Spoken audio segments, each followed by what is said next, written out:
सिपक takraw खेलाड़ी पदक विजेता संबर्धित क्रीड़ा और युव सेवा विभाग ओडिशा सरकार तरफ बुधवार अपराह 4टा समय Bhubaneswar Kalinga stadium tennis auditorium परिसर में पदक विजेता संबर्धना उत्सव अनुष्ठित हो जाइछि। उक्त उत्सव में ओडिशा सिपक टाक्रो दल में सुंदरगढ़ जिलार प्रद्युम्न षडंगी, दीपक किसान, मधुस्मिता भित्रिया और प्रीति टोपो को संबर्धित करा। मुख्य अतिथि भावे क्रीड़ा और युव सेवा विभाग मंत्री सूरज सूर्यवंशी योगदान करी समस्त पदक विजेता खिलाड़ी को सर्टिफिकेट प्रदान करी संबर्धित करथिले। सम्मानित अतिथि भावे क्रीड़ा सचिव और क्रीड़ा अधिकारी उपस्थित थिले।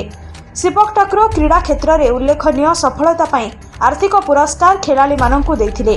27तम जूनियर जातीय स्तरीय सिपक टाक्रो प्रतियोगिता कर्नाटक राज्यर दवनगिरी रे ओडिशा बालिका दल स्वर्ण पदक विजेता होइतिबा बेले बालक दल कांस्य पदक हासिल करथिले।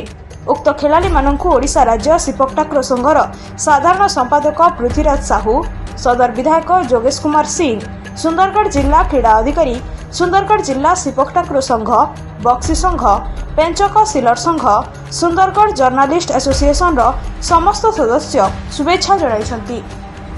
Bureau report Gangpur live.